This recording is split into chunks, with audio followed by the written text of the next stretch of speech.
ಬಳಸೋದಕ್ಕೆ ಇದೀಗ ಅರ್ಜಿಯನ್ನ ಆಹ್ವಾನಿಸಲಾಗಿದೆ. ಅಪ್ ಟು 80% ವರೆಗೆ ನಿಮಗೆ ಸಬ್ಸಿಡಿ ಸಿಗ್ತಾ ಇದೆ. ಹಾಗಾದ್ರೆ ಸೋಲಾರ್ ಪಂಪ್ ಸೆಟ್ಗೆ ಅರ್ಜಿಯನ್ನ ಹೇಗೆ ಸಲ್ಲಿಸೋದು, ಏನೇನ್ ಡಾಕ್ಯುಮೆಂಟ್ಸ್ಗಳು ಬೇಕು, ಏನೇನ್ ಅರ್ಹತಾ ಮಾನದಂಡಗಳಿದೆ, ಎಲ್ಲಿ ಅರ್ಜಿ ಸಲ್ಲಿಸಬೇಕು, ಇವೆಲ್ಲದರ ಬಗ್ಗೆ A to Z ಮಾಹಿತಿಯನ್ನ ಈ ವಿಡಿಯೋದಲ್ಲಿ ತಿಳಿಸ್ಕೊಡ್ತೀನಿ. ವಿಡಿಯೋವನ್ನ ಕೊನೆ ತನಕ ಮಿಸ್ ಮಾಡದೆ ನೋಡಿ. ಹಾಯ್ ಹಲೋ ನಮಸ್ಕಾರ, ವೆಲ್ಕಮ್ ಟು ವಾಟ್ಸ್ವಾಲಾ ಫಾರ್ಮಿಂಗ್ ಚಾನೆಲ್. ನಾನು ಚೈತ್ರ. ಎಸ್, ರಾಜ್ಯದಲ್ಲಿ ಒಂದು ನಿರಂತರ ವಿದ್ಯುತ್ ಕೊರತೆಯಿಂದಾಗಿ ನಮ್ಮ ಒಂದು ಕೃಷಿ ಕ್ಷೇತ್ರಕ್ಕೆ ದೊಡ್ಡ ಸವಾಲಾಗಿ ಇದು ಪರಿಣಮಿಸಿದೆ. ಲೋಡ್ ಶೆಡ್ಡಿಂಗ್ ಆಗಿರ್ಬೋದು, ರಾತ್ರಿ ಮಾತ್ರ ಕರೆಂಟ್ ಬರೋದಾಗಿರ್ಬೋದು, ಇದರಿಂದ ರೈತರು ಸಮಯಕ್ಕೆ ಸರಿಯಾಗಿ ನೀರಾವರಿಯನ್ನ ಮಾಡಲಾಗದೆ ಸಂಕಷ್ಟವನ್ನ ಅನುಭವಿಸ್ತಿದ್ದಾರೆ. ಈ ಒಂದು ಪರಿಸ್ಥಿತಿಗೆ ಪರಿಹಾರವಾಗಿ ಸೋಲಾರ್ ಪಂಪ್ ಸೆಟ್ ಒಂದು ಒಳ್ಳೆ ಆಯ್ಕೆ ಅಂತ ಹೇಳ್ಬೋದು.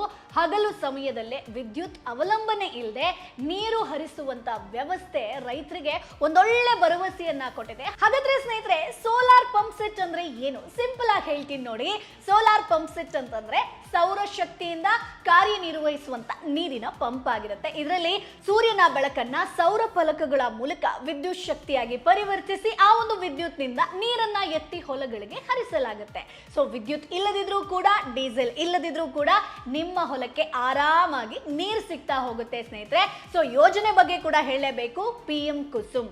ಸೊ ಇದರ ಒಂದು ಯೋಜನೆ ಅಡಿಯಲ್ಲಿ ಕೇಂದ್ರ ಮತ್ತು ರಾಜ್ಯ ಸರ್ಕಾರಗಳು ಸಂಯುಕ್ತವಾಗಿ ಜಾರಿಗೊಳಿಸಿರುವಂತ ಅದೇ ಯೋಜನೆ ಅಂತಂದ್ರೆ PM ಕುಸುಮ್. ಸೊ ರೈತರಿಗೆ ದೊಡ್ಡ ಮಟ್ಟದ ಸಹಾಯಧನವಾಗಿ ಸಿಗ್ತಾ ಇದೆ. ಸಾಮಾನ್ಯ ವರ್ಗದವರಿಗೆ ಸುಮಾರು 60% ವರೆಗೆ ಸಬ್ಸಿಡಿ ಸಿಗ್ತಾ ಇದೆ. ಪರಿಶಿಷ್ಟ ಜಾತಿ ಪಂಗಡದವರಿಗೆ 80%ಗೂ ಹೆಚ್ಚು ಸಬ್ಸಿಡಿ ಕೊಡ್ತಾರೆ. ಇದರಿಂದ ಸೌರ ಪಂಪ್ ಅಳವಡಿಕೆಗೆ ರೈತರು ಈಸಿಯಾಗಿ ಅದನ್ನ ಸ್ಟಾರ್ಟ್ ಮಾಡಬಹುದು. ಯಾಕೆ ಸೋಲಾರ್ ಪಂಪ್ ಸೆಟ್ ಅನ್ನ ಅಳವಡಿಸಬೇಕು, ಏನಿದ್ರ ಬೆನಿಫಿಟ್ ಅಂತ ನೋಡೋದಾದ್ರೆ, ಲೋಡ್ ಶೆಡ್ಡಿಂಗ್ ಸಮಸ್ಯೆ ಕಂಪ್ಲೀಟ್ ಆಗಿ ಒಂದು ಸೊಲ್ಯೂಷನ್ ಸಿಗುತ್ತೆ. ದಿನದ ಹೊತ್ತಿನಲ್ಲಿ ನೀರಾವರಿ ಸಿಗುತ್ತೆ. ಡೀಸೆಲ್ ವೆಚ್ಚ ಕೂಡ ಕಡಿತ ಆಗುತ್ತೆ. ಪರಿಸರ ಸ್ನೇಹಿ ಪರಿಹಾರ ಕೂಡ ಇರುತ್ತೆ. ಅಷ್ಟೇ ಅಲ್ಲ, ಯಾಕೆ ವಿದ್ಯುತ್ ಬಿಲ್ ಕೂಡ ಇರೋದಿಲ್ಲ ಸ್ನೇಹಿತರೆ. ಇಲ್ಲಿ ನಿಮ್ಗೆ ಸಬ್ಸಿಡಿಯ ಡೀಟೇಲ್ಸ್ ಅನ್ನ ಕೊಡ್ತಾ ಹೋಗ್ತೀನಿ ನೋಡಿ. ಸರ್ಕಾರದ ಈ ಒಂದು ಯೋಜನೆ ಅಡಿಯಲ್ಲಿ ರೈತರಿಗೆ ಎಷ್ಟು ಸಬ್ಸಿಡಿ ಸಿಗುತ್ತೆ? ಕೇಂದ್ರ ಸರ್ಕಾರ 30% ಸಬ್ಸಿಡಿ ಕೊಡುತ್ತೆ. ರಾಜ್ಯ ಸರ್ಕಾರ 30ರಿಂದ 50% ಸಬ್ಸಿಡಿ ಸಿಗುತ್ತೆ. ಸೊ ಸಾಮಾನ್ಯ ರೈತರಿಗೆ 60% ವರೆಗೆ ಸಬ್ಸಿಡಿ, SC ST ಅವರಿಗೆ 80% ವರೆಗೆ ಸಬ್ಸಿಡಿ ಸಿಗ್ತಾ ಹೋಗುತ್ತೆ. ಹಾಗಾದ್ರೆ ಏನೇನ್ ಎಲಿಜಿಬಿಲಿಟಿ ಕ್ರೈಟೀರಿಯಾ, ಅರ್ಹತೆಗಳು ಏನೇನ್ ಇರಬೇಕು ಅಂತ ಹೇಳ್ತಾ ಹೋಗ್ತೀನಿ. ಇಷ್ಟರಲ್ಲಿ ನೀವು ಪಾಸ್ ಆದ್ರಿ ಅಂತಂದ್ರೆ ಇದಕ್ಕೆ ಅರ್ಜಿಯನ್ನ ಸಲ್ಲಿಸಬಹುದು. ಮೊದಲನೇದಾಗಿ ಸ್ವಂತ ಕೃಷಿ ಜಮೀನನ್ನ ನೀವು ಹೊಂದಿರಬೇಕು. ಬೋರ್ವೆಲ್ ಅಥವಾ ಬಾವಿ ಇರಬೇಕಾಗತ್ತೆ. ಕರ್ನಾಟಕದ ಖಾಯಂ ನಿವಾಸಿ ಆಗಿರಬೇಕು. ಆಧಾರ್ ಕಾರ್ಡ್ ಅನ್ನ ಹೊಂದಿರಬೇಕು ಸ್ನೇಹಿತರೆ. ಅಷ್ಟೇ ಅಲ್ಲ, ಅರ್ಜಿ ಸಲ್ಲಿಸುವಾಗ ಒಂದಷ್ಟು ಡಾಕ್ಯುಮೆಂಟ್ಸ್ ಗಳು ರೆಡಿ ಇರಬೇಕು. ಆಧಾರ್ ಕಾರ್ಡ್, ಪಹಣಿ, RTC ಇರಬೇಕು. ಬ್ಯಾಂಕ್ ಪಾಸ್ಬುಕ್ ಪ್ರತಿಯನ್ನ ಸಬ್ಮಿಟ್ ಮಾಡಬೇಕು. ಜೊತೆಗೆ ಪಾಸ್ಪೋರ್ಟ್ ಸೈಜ್ ನ ಫೋಟೋವನ್ನ ನೀವು ಸಬ್ಮಿಟ್ ಮಾಡಬೇಕಾಗತ್ತೆ ಸ್ನೇಹಿತರೆ. ಹಾಗಾದ್ರೆ ಮೇಡಮ್, ಅರ್ಜಿ ಎಲ್ಲಿ ಸಲ್ಲಿಸೋದು? ಸಿಂಪಲ್, ನಿಮ್ಮ ಹತ್ರದ ಎಸ್ಕಾಂ ಆಗಿರ್ಬೋದು, ಬೆಸ್ಕಾಂ, ಚೆಸ್ಕಾಂ, ಎಲ್ಲಿ ಕೂಡ ಹೋಗಿ ನೀವು ಭೇಟಿ ಕೊಡಬಹುದು. ಅಧಿಕೃತ ವೆಬ್ಸೈಟ್ ಕೂಡ ಇದೆ. ಸೋಲಾರ್ ಪಂಪ್ ಸ್ಕೀಮ್ ಅನ್ನುವಂಥದ್ದನ್ನ ಆಯ್ಕೆ ಮಾಡ್ಕೊಳ್ಳಿ. ಅರ್ಜಿ ಫಾರಂ ಅನ್ನ ಭರ್ತಿ ಮಾಡಿ. ದಾಖಲೆಗಳು ನಾನು ಏನೇನು ಹೇಳಿದೆ, ಆಧಾರು, ಪಾಸ್ಪೋರ್ಟ್ ಸೈಜ್ ಫೋಟೋ ಎಲ್ಲವನ್ನ ಕೇಳ್ತಾರೆ. ಕರೆಕ್ಟ್ ಆದಂತ ಫೋಟೋ ನೀವು ಆನ್ಲೈನ್ ಅಲ್ಲಿ ಸಬ್ಮಿಟ್ ಮಾಡ್ತೀರಾ ಅಂತಂದ್ರೆ ಕರೆಕ್ಟ್ ಆದ ಫೋಟೋ ತೆಗೆದು ನೀವು ಅಪ್ಲೋಡ್ ಮಾಡಬೇಕಾಗತ್ತೆ. ಬಟ್ ಇಲ್ಲಿ ನೀವು ಅರ್ಜಿಯನ್ನ ಸಲ್ಲಿಸ್ತೀರಾ ಅಂತಂದ್ರೆ ನಾನು ಏನೇನ್ ಎಲಿಜಿಬಿಲಿಟಿ ಕ್ರೈಟೀರಿಯಾ ಹೇಳಿದ್ನೋ ಅದೆಲ್ಲ ಕೂಡ ಕರೆಕ್ಟ್ ಆಗಿರಬೇಕು. ಒಂದು ರಾಂಗ್ ಇತ್ತು ಅಂತಂದ್ರೆ ನಿಮ್ಮ ಅರ್ಜಿ ರಿಜೆಕ್ಟ್ ಆಗುವಂತ ಚಾನ್ಸಸ್ ಇರುತ್ತೆ. ಅಥವಾ ಕರೆಕ್ಟ್ ಆದಂತ ಡಾಕ್ಯುಮೆಂಟ್ಸ್ ಅನ್ನ ಸಬ್ಮಿಟ್ ಮಾಡಿಲ್ಲ ಅಂತಂದ್ರೆ ನಿಮ್ಮ ಒಂದು ಅರ್ಜಿ ಏನಿರುತ್ತೋ ಅದು ರಿಜೆಕ್ಟ್ ಆಗುತ್ತೆ. ಅಷ್ಟೇ ಅಲ್ಲ, ಇಲ್ಲಿ ಸೋಲಾರ್ ಪಂಪ್ಗಳ ಟೈಪ್ಗಳನ್ನ ನೀವು ನೋಡ್ಕೋಬೇಕಾಗತ್ತೆ. ಆಫ್ ಗ್ರಿಡ್ ಸೋಲಾರ್ ಪಂಪ್ ಅಂತ ಬರುತ್ತೆ. ವಿದ್ಯುತ್ ಸಂಪರ್ಕ ಬೇಡ, ಸಂಪೂರ್ಣ ಸೌರಶಕ್ತಿ. ಇನ್ನೊಂದು ಗ್ರಿಡ್ ಕನೆಕ್ಟೆಡ್ ಪಂಪ್ ಅಂತ ಬರುತ್ತೆ. ವಿದ್ಯುತ್ ಜಾಲಕ್ಕೆ ಸಂಪರ್ಕ ಇರುತ್ತೆ. ಅಂದ್ರೆ ಹೆಚ್ಚುವರಿ ವಿದ್ಯುತ್ ಇತ್ತು ಅಂತಂದ್ರೆ ಅದನ್ನ ನೀವು ಮಾರಾಟ ಮಾಡಿ ಅದರಿಂದಲೂ ಆದಾಯವನ್ನ ಗಳಿಸಬಹುದು. ಸೊ ರೈತರಿಗೆ ಒಂದೊಳ್ಳೆ ಆದಾಯವನ್ನ ಗಳಿಸೋದಕ್ಕೆ ಅವಕಾಶ ಕೊಟ್ಟಿದೆ ಸರ್ಕಾರ. ಸೌರ ಪಂಪ್ಗಳ ಮೂಲಕ ಉತ್ಪಾದನೆಯಾಗುವಂತ ಎಕ್ಸ್ಟ್ರಾ ವಿದ್ಯುತ್ ಏನಿರುತ್ತೋ ಅದನ್ನ ವಿದ್ಯುತ್ ಕಂಪನಿಗಳಿಗೆ ಮಾರಾಟ ಮಾಡೋ ಮೂಲಕ ಕೂಡ ನೀವು ಆದಾಯವನ್ನ ಗಳಿಸಬಹುದು. ಇದರಿಂದ ರೈತರಿಗೆ ಕೃಷಿಯ ಜೊತೆಗೆ ಒಂದು ಎಕ್ಸ್ಟ್ರಾ ಇನ್ಕಮ್ ನ ದಾರಿ ಕೂಡ ಸಿಗುತ್ತೆ. ಇದು ಗ್ರಾಮೀಣ ಆರ್ಥಿಕತೆಯನ್ನ ಬಲಪಡಿಸೋದಕ್ಕೆ ಒಂದೊಳ್ಳೆ ದಾರಿ ಅಂತ ಹೇಳ್ಬೋದು. ಹೇಳ್ಬೋದು ಸ್ನೇಹಿತರೆ.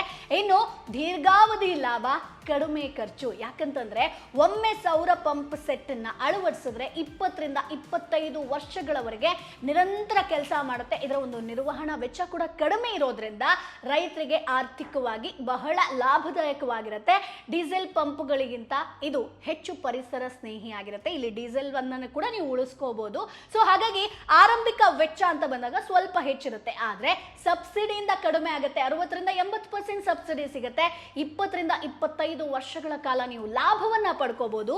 ಸೊ ಹಾಗಾಗಿ ಸೌರಶಕ್ತಿಯ ಬಳಕೆ ಪರಿಸರಕ್ಕೆ ಹಾನಿ ಇಲ್ಲದೆ ಕೃಷಿಯನ್ನ ಮುಂದುವರಿಸೋದಕ್ಕೆ ತುಂಬಾ ಹೆಲ್ಪ್ ಮಾಡುತ್ತೆ. ಸೊ ಡೀಸೆಲ್ ಬಳಕೆ ಕಡಿಮೆ ಆಗಿರೋದ್ರಿಂದ ಮಾಲಿನ್ಯವೂ ಕೂಡ ಇಲ್ಲಿರೋದಿಲ್ಲ.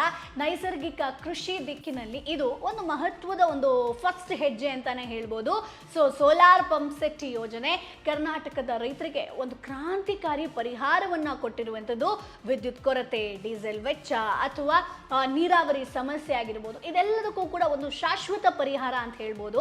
ಸರ್ಕಾರದಿಂದ ದೊರೆಯುವಂತ ಭಾರಿ ಸಬ್ಸಿಡಿ, ಇದನ್ನ ನೀವು ಯೂಸ್ ಮಾಡ್ಕೊಳ್ಬೇಕು ರೈತರೆ. ಸೊ ಒಂದು ಬಾರಿ ಹೂಡಿಕೆ ಮಾಡಿದ್ರೆ ಮುಂದಿನ 20ರಿಂದ 25 ವರ್ಷಗಳ ಕಾಲ ಕಡಿಮೆ ವೆಚ್ಚದಲ್ಲಿ ನೀರಾವರಿ ಸೌಲಭ್ಯವನ್ನ ಪಡಿಬಹುದು. ಜೊತೆಗೆ ಹೆಚ್ಚುವರಿ ವಿದ್ಯುತ್ ಅನ್ನ ಉತ್ಪಾದಿಸಿ ಅದರಿಂದ ಕೂಡ ನೀವು ಆದಾಯವನ್ನ ಗಳಿಸಬಹುದು. ಸೊ ಹಾಗಾಗಿ ಇನ್ನೂ ಕೂಡ ನೀವು ಅರ್ಜಿ ಸಲ್ಲಿಸಿಲ್ಲ ಅಂತಂದ್ರೆ ಈಗಲೇ ನಿಮ್ಮ ಒಂದು ಕೃಷಿಯನ್ನ ಆಧುನೀಕರಿಸಬೇಕು, ಆರ್ಥಿಕವಾಗಿ ನೀವು ಸದೃಢರಾಗಬೇಕು ಅಂತಂದ್ರೆ solar pump set PM Kusum ಯೋಜನೆಗೆ ಈಗಲೇ ಅರ್ಜಿ ಸಲ್ಲಿಸಿ ಸ್ನೇಹಿತರೆ. ಇದರಿಂದ ಸಾಕಷ್ಟು ಬೆನಿಫಿಟ್ ಅನ್ನ ನೀವು ಪಡ್ಕೊಳ್ತೀರಾ. ಯಾಕಂತಂದ್ರೆ ತುಂಬಾ ರೈತರಿಗಿರುವಂತಹ ಸಮಸ್ಯೆ, ಬೆಳೆ ಚೆನ್ನಾಗಿ ಬರ್ತಾ ಇದೆ ಆದ್ರೆ ನೀರಾವರಿಯಿಂದ ಕೈ ಕೊಡ್ತಾ ಇದೆ. ಸೊ ರಾತ್ರಿ ಹೊತ್ತು ನೀರು ಬರುತ್ತೆ, ನಮಗೆ ಗೊತ್ತಾಗಲ್ಲ. ಸೊ ಜಮೀನಿಗೆ ನೀರು ಬಿಡಬೇಕು ಅಂತಂದ್ರೆ ನಾವು ಕಾಯ್ತಾ ಕೂರ್ಬೇಕಾಗತ್ತೆ. ಸೊ ಕರೆಂಟ್ ಸಮಸ್ಯೆ, ನೀರಾವರಿ ಬಂತು ಅಂತಂದ್ರೂ ಕೂಡ ರಾತ್ರಿ ಹೊತ್ತು ಬಂತು ಅಂತಂದ್ರೆ ನಮಗೆ ಬೆಳಗಿನ ಜಾವ ಈ ಬಿಸಿಲಿಗೆ ನೀರಾವರಿ ಇಲ್ಲ ಅಂತಂದ್ರೆ ಬೆಳೆಗಳು ನಾಶ ಆಗ್ತಿದೆ ಅನ್ನುವಂಥದ್ದು ತುಂಬಾ ರೈತರ ಒಂದು ಪ್ರಾಬ್ಲಮ್ ಆಗಿರುತ್ತೆ. ಸೊ ಹಾಗಾಗಿ ಇಲ್ಲಿ ನಿಮಗೆ ಕರೆಂಟ್ ಖರ್ಚು ಎಲ್ಲವನ್ನ ಉಳಿಸಿ ಸೋಲಾರ್ ಪಂಪ್ ಸೆಟ್ ಅನ್ನ ಹೇಗೆ ಅಳವಡಿಕೆ ಮಾಡ್ಕೊಳ್ಬೇಕು, ಹೇಗೆ ಅರ್ಜಿ ಸಲ್ಲಿಸಬೇಕು ಅನ್ನೋದನ್ನ ಹೇಳಿದ್ದೀನಿ. ಸೊ ಹಾಗಾಗಿ ಈಗಲೇ ಅರ್ಜಿಯನ್ನ ಸಲ್ಲಿಸಿ. ಜೊತೆಗೆ ಇನ್ನೊಂದಷ್ಟು ರೈತರಿಗೆ, ಫ್ಯಾಮಿಲಿ ಮೆಂಬರ್ಸ್ಗೆ ಈ ವಿಡಿಯೋನ ಶೇರ್ ಮಾಡೋದನ್ನ ಮರಿಬೇಡಿ. ಜೊತೆಗೆ ನಮ್ಮ ಚಾನೆಲ್ನ ತಪ್ಪದೇ ಸಬ್ಸ್ಕ್ರೈಬ್ ಮಾಡಿ. ಈ ರೀತಿಯಾದಂತ ಸಾಕಷ್ಟು ಕೃಷಿಗೆ ಸಂಬಂಧಪಟ್ಟಂತ ಅಪ್ಡೇಟ್ಸ್ ಗಳನ್ನ ಈ ಒಂದು ಚಾನೆಲ್ ನಲ್ಲಿ ಹಾಕ್ತಾ ಇರ್ತೀವಿ. ಸೊ ಡೈಲಿ ನೋಟಿಫಿಕೇಶನ್ ಬರಬೇಕು ಅಂತಂದ್ರೆ ಬೆಲ್ ಬಟನ್ ಅನ್ನ ಕ್ಲಿಕ್ ಮಾಡಿ, ಜೊತೆಗೆ ಚಾನೆಲ್ನ ಸಬ್ಸ್ಕ್ರೈಬ್ ಮಾಡಿ. ಮುಂದಿನ ವಿಡಿಯೋದಲ್ಲಿ ಮತ್ತಷ್ಟು ಮಾಹಿತಿ ಜೊತೆ ನಾನು ನಿಮ್ಮ ಮುಂದೆ ಹಾಜರಿರ್ತೀನಿ. ಅಲ್ಲಿವರೆಗೂ ಬೈ ಬಾಯ್. ಬ್ರ್ಯಾಂಡ್ ಪಾರ್ಟ್ನರ್ಶಿಪ್ ಮತ್ತು ಜಾಹೀರಾತಿಗಾಗಿ ಸಂಪರ್ಕಿಸಿ brand@bosswala.com. WhatsApp number 9108014192. Bosswala. Be the boss.